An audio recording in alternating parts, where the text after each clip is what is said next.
Hey everyone, welcome back to another Roman Reacts. We're here today to watch ourselves another video for you.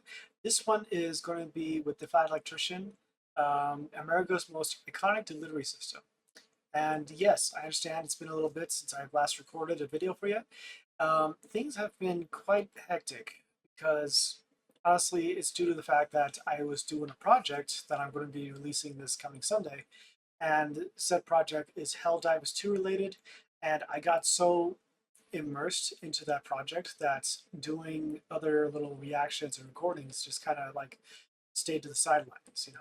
And I was very much invested in trying to making sure it's ready, it's complete. And currently it's probably 85 to 90% complete right now. I'm just doing a few final touch-ups and making sure everything is done right. And I'll be so glad to show you the video, which is a little teaser, but it's for Liberty Day, for on the 26th of October for Helldivers 2. So yeah, I'm going to be doing that soon, and since that's done away with and things have slowed down with that, I'll be picking up more reactions and other things here and there. It's just been a little crazy with videos and trying to get them out, and I haven't gotten anyone's reactions or anyone's suggestions either. I just have them all tabbed up, ready to go, but just at the same time, some videos may end up being, well, I can't get to watch due to the fact that some videos may be copyright material or some other thing that is going to cause some issues, and I just got to be careful with those. So anyway, without further ado, let's just get into it, okay? All right, here we go. So we got that set and it's all good. Yeah, here we go. This is the America's most iconic delivery system, the Grumman. So yeah, I am super excited. Plus, YouTube had updated its system, so I'm not sure how I feel about it, but time will tell. Anyway, here we go. Every single time I try to make a funny, lighthearted video, it gets completely unhinged. Today we're talking about Northrop Grumman's most iconic vehicle of all time. Every aviation nerd just sat forward in their chair because if I don't pick their favorite Northrop Grumman plane, they're gonna roast me in the comments section, because if you don't know, Northrop Grumman is a defense contractor primarily known for making warplanes, and they've created some of the most iconic and effective warplanes the world has ever seen. Some of those planes include the F-4F Wildcat, the F-6F Hellcat, America's gun with wings, the A-10 Warthog, the B-21 Stealth Bomber, and its replacement, the B-21 Raider. But all of these pale in comparison to Northrop Grumman's most iconic and durable vehicle of all time. A vehicle that was designed to perform its tasks swiftly, despite snow or rain or heat or gloom of night, the LLV, the Long Life Vehicle, aka the mail truck. You're not serious.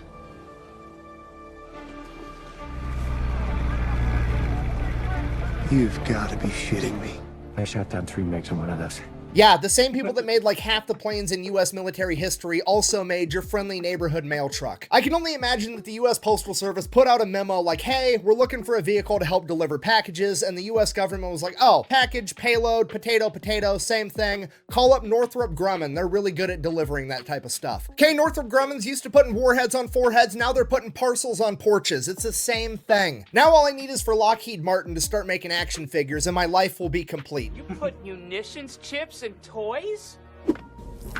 Standard issue is insufficient. Okay, all jokes aside, I'm actually legitimately upset that this thing is named the LLV. I mean, it's made by Northrop Grumman, the makers of the F-4F Wildcat and the F-6F Hellcat, and you didn't name this the Mail Cat? Are you fucking kidding me? Did you forget to do the ad? No, I did the ad. Thanks for finally being in a YouTube video with a shirt on for once. You're welcome. Nice thong, Borat. This video is brought to you by Zydax. Custom gaming PCs. They're all made right here in America with American tech support. They can do any type of customization you want, or they have pre-built ones ready to ship right now. And then we have one of our newest sponsors, Zaka Life Recovery Balm. It's made right here in America, and it's the best thing I've found for aches, pains, and athletic injuries. It blows every other topical treatment I've ever tried out of the water. I'm gonna have both those sponsors and discount codes linked down below. Let's get back to the video. So after finding out that the mail truck that I've grown up with my entire life was actually made by Northrop Grumman, I decided decided, hey, I'm gonna make a video on this. This is gonna be hilarious. It's gonna be lighthearted. It's gonna be funny. It's gonna be great. So I started looking up the specs. I started looking up the history, how this came to be. And then I asked myself one simple question. Wait a minute. Why on earth is a defense contractor making this little tiny car when an automotive contractor probably could have done the same thing better and probably cheaper? Yeah. And per usual, to absolutely nobody's surprise, it's because once again, the government ruins everything. Yes, we do. All right, so let's take it from the top. Probably, Once yeah. upon a time in 1775, the United States Continental Congress says, hey, delivering mail is super duper important because we don't have email and phones and telegraphs yet, and delivering letters is the only way that we can communicate. So we need to establish a post office, and we're going to take one of our smartest founding fathers, Benjamin Franklin, and make him the first postmaster general to figure this entire thing out. Then the government pretty much immediately decides, hey, we want this to kind of be a government agency, but also we don't want to have to give it any tax money to be able to run itself. So what we're going to do is we're going to make it a legal monopoly. We're going to go ahead and say that the U.S. Postal Service is the only entity that is legally allowed to deliver the mail. That way, the U.S. Postal Service is going to be guaranteed to get 100% of the business, so they're going to have enough money to be able to fund themselves and not have to rely on taxpayer money. And this is still going on to this day. This is a legally recognized and regulated monopoly. Buh! What about FedEx and UPS? Buh! That's actually a good question out of you for once. So the monopoly only applies to like letters and mail and shit like that. Packages are technically different and there's allowed to be commercial competition there. That's why UPS and FedEx primarily only deliver packages. Now I say usually because there is an exception that if you have something of vital importance that needs to be like overnighted to somewhere immediately, you are allowed to use FedEx or USPS to ship that if it's of vital importance. And I know what you're thinking. It seems like there's a pretty big gray area there. I mean, who sets the criteria as to whether or not something is important enough to violate the U.S. Postal Service's legal monopoly and be able to use FedEx or UPS to send a letter or an important document? Well, obviously that would be the U.S. Postal Service's in-house federal law enforcement agency, the Postal Inspectors. I'm not shitting you. The mailmen have their own federal law enforcement agency. I had no idea.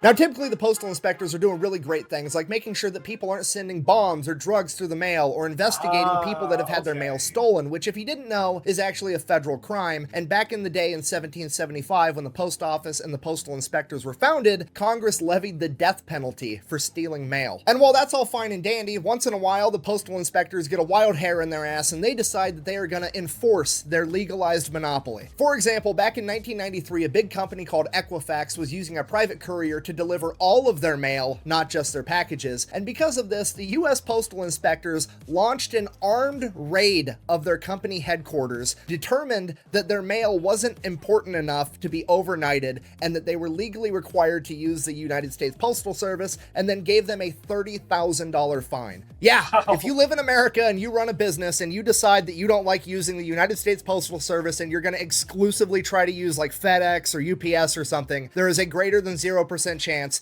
that armed mailmen in body armor will show up to your headquarters and raid your business, tell you that's illegal, and then give you a fine. Okay, do I want to talk shit right now because that seems absolutely insane and ridiculous? Yeah, a little bit. Am I gonna? Absolutely not, because they know where I live, okay? I didn't know they existed until yesterday, and already Special Forces mailman is on the top of my list of people I'm not gonna fuck with. So everybody kind of already knows that being a mail carrier is a government job, but most people don't understand to the extent that the U.S. Postal Service is its own government entity, so much so that it necessitates its own federal law enforcement agency. So going back to the Grumman mail cat and the actual physical transportation of the mail, it always just kind of went with the times. Back in the 1700s when they were founded, it was delivered on horseback. When cars came out and they became more and more common, the post office began using more and more cars. So the U.S. Postal Service would just acquire whatever cars they needed whenever they needed them, and this went on for decades. But by the 1930s and 1940s, it was becoming a huge issue because the USPS had acquired a ton of different cars. They were all different makes, all different models.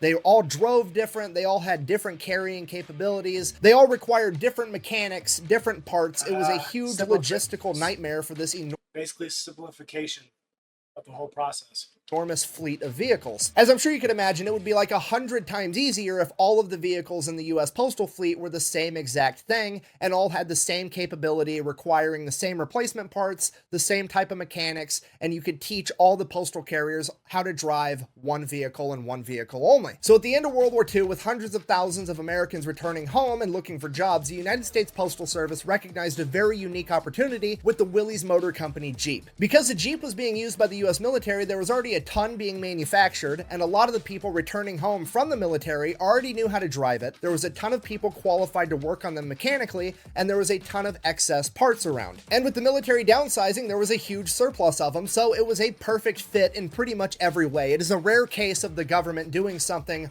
100% right, and the United States Postal Service adopted the Jeep as their primary vehicle. And that worked for like 40 years, but as the US got bigger and bigger with more and more people, and people started sending more and more mail and more packages, the capacity that the Jeep could hold simply wasn't enough, and the United States Postal Service wanted something that was capable of carrying more mail. But you have to remember, this is a government agency, and they can't do anything simple when it comes to getting new equipment, so they can't just go over to like Ford or Chevy and be like, hey, build me a new mail truck. No, they have to figure out the exact specifications that they're looking for, and then they have to send it out to all the government contractors so that they can all put a bid in on it. That way the government contractors can come in, do the exact bare minimum, and make a ton of money. I mean, let's just look at the LLV, for example. They wanted this thing to weigh a maximum of 3,000 pounds. Guess how much it weighs? Exactly 3,000 pounds. They wanted it to be able to carry a minimum of 1,000 pounds. Guess how much it can carry?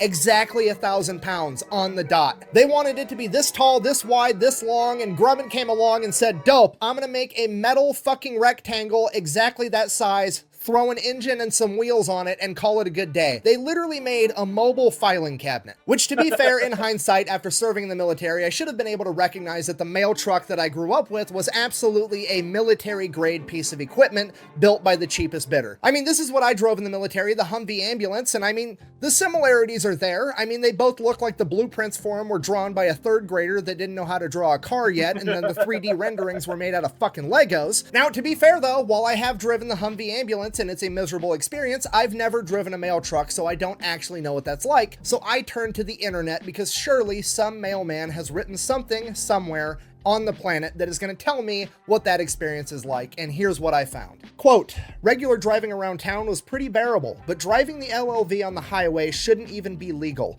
I've had to do it a few times, and those times were probably the most terrified I've been while operating any motor vehicle. Riding a motorcycle over 100 miles an hour? No problem. Merging onto the highway in a mail truck? You couldn't pay me to do it again. The sluggish acceleration, deafening noise, and harsh vibration were all bad enough, but knowing the body of the vehicle would crush like a soda can in an accident is what made it such a frightening experience. Nope, I was right, because that is to a T what it's like to drive a military ambulance. I got one of those things going 75 one time thanks to an enormous hill, and it felt like I was re-entering the Earth's atmosphere as everything that wasn't strapped down rattled out of place and started falling to the floorboard. Now, I don't know this for certain, but driving a Humvee or an LLV really fast kind of seems like anal beads, you know? The faster you go, the bumpier it gets, and if you go too fast, there's gonna be shit everywhere. What did he just say? Brian, this does not seem appropriate to watch in front of the baby. Now, to be fair to the Grumman male cat, is it a turd? Absolutely, but it is really tough. Because here's some of the testing criteria the LLV had to be able to meet before it would be adopted as the USPS postal vehicle. We have drive 5,760 miles at 55 miles an hour with 0 malfunctions and 0 broken parts. Drive 11,520 miles at 45 miles an hour on gravel with 0 malfunctions and 0 broken parts. Drive 2,880 miles, stopping every 250 feet, accelerating to at least 15 miles an hour in between stops with 0 malfunctions and 0 broken parts. Drive 960 miles on cobblestone, 0 broken parts. Drive 960 miles over potholes, ensuring that every single wheel hits the pothole at least 35,000 times with 0 broken parts. To accomplish that, they took a Chevy S10 chassis, shortened the wheelbase so it could have a tighter turn radius, and then made the entire body of the vehicle out of aluminum so it couldn't rust. So at a minimum, At least it's tough. Despite the fact that it is really tough, it is finally time to start replacing the United States Postal Service carrier vehicle because, well, the engine that they put in these things is an engine from the 1970s known as the Iron Duke, and this bad boy's getting like 9 miles to the gallon. This is the same engine they were putting in the Cavalier and the Trailer Park Ferrari back in the day. I mean, the Pontiac Fiero. Don't laugh, the Pontiac Fiero is high-class white trash, okay? The only thing cooler than that when I was growing up was the 2002 Dale Earnhardt Edition Monte Carlo. Sorry, I'm getting distracted. The main problem with the LLV is the gas mileage, okay? Because it only gets 9 miles to the gallon, you have to realize this is like the biggest fleet of vehicles that the United States has. There's over 140,000 of these things, meaning that for every single penny that gas prices go up, the US Postal Service has to spend an additional $8 million on fuel alone. And this is the part where you're like, oh, America's capitalist, that's fine, that's the cost of doing business, just raise the prices of your services, and it's covered, it's no big deal. You would think that, but remember, the US Postal Service is a government-regulated monopoly, meaning that anytime they want to change their pricing, the government has to sign off on it, and the government takes forever to do anything. Another example of this would be like the power company, right? Because you can't shop around for different power providers the same way you look for like an internet service provider or a cell phone provider. You only have one power company available where you live, the same way you only have one post office available where you live. Anytime the power company wants to raise their rates, the government has to sign off on it, and it's a huge deal. Same thing applies to the Postal Service and stamps or anything else. Because of this, they can't effectively adapt and change their prices, so it's a humongous issue. So how do we solve this? Well, there's two options. You could A, get rid of the monopoly that's set in place because it's no longer effective for what it was originally supposed to do by helping the USPS, and now it's actually hindering them more than it's helping because they're no longer able to change their prices to actually be competitive. Or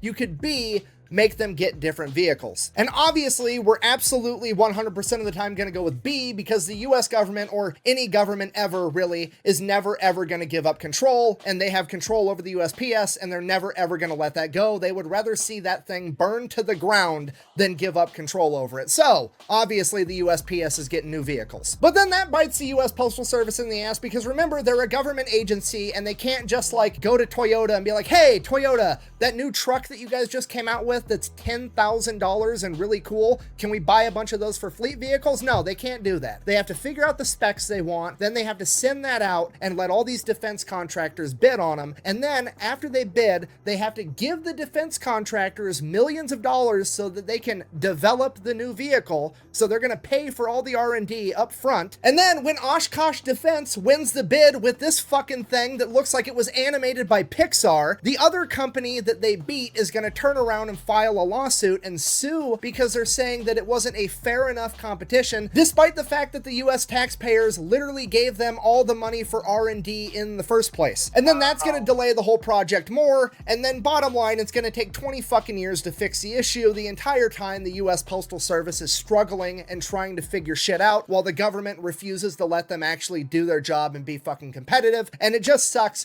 because the US Postal Service is sacred. There's nothing more sacred to society than the mailman. All I wanted to do was have a happy, lighthearted video because I thought it was funny that Northrop Grumman was making mail trucks, and now, after researching it, I'm gonna get upset every time I watch my mail lady deliver the mail because I'm gonna recognize that she's wearing a parka and overalls inside of her vehicle because the heater barely works, because she's driving a 40-year-old mail truck that's a piece of shit, because the government fucks up everything they even get near touching. So in conclusion, I guess that's the story of why mail trucks are made by defense contractors, and if you're a mail carrier, I've always appreciated you, but I'm gonna be honest, I have another level of appreciation for what you do, because I truly, genuinely had no idea the levels of bureaucratic bullshit that you had to hurdle on your way to get mail into my mailbox, so thank you.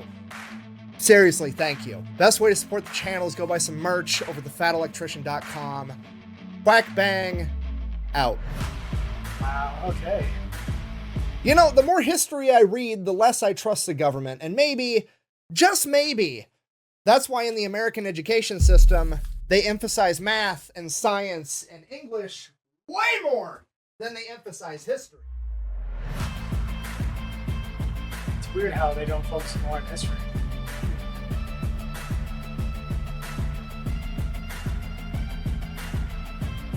That's actually quite nuts when you think about it. Because honestly, I wouldn't have no idea that it was made by defense contractors, how they had to build a fleet of these trucks, cars, to be able to have everything prioritized, made, and get everything up and operational. And it just really sets a tone to see like how much they like, we need to focus on this and this, but this bureaucracy just kept on messing it up and muddling things. I'd be surprised in the future if like a future administration, current or future, would decide to upgrade the fleets, have better cars that have better mileage, better steering, better like weight capacity and everything else, and go from there. Because honestly, you'd be surprised what people are willing to do and renovate and whatnot. So yeah. Anyways, that's it for me, guys. I hope you enjoyed. I'll leave a link in the description down below for the original video. You can check out Fat Electrician up here. He's a great guy. You can also check out a random video of mine that's over here. And then also the subscribe button. Let's continue to grow. We're going to be closer and closer to 3K. That's a fun little milestone. And 10K is the ultimate goal. So hopefully I get there someday. Anyways, guys, thanks for watching. Take care, and Romans, salute. If you like Romans content and wish to see more, like and subscribe to continue to support the channel.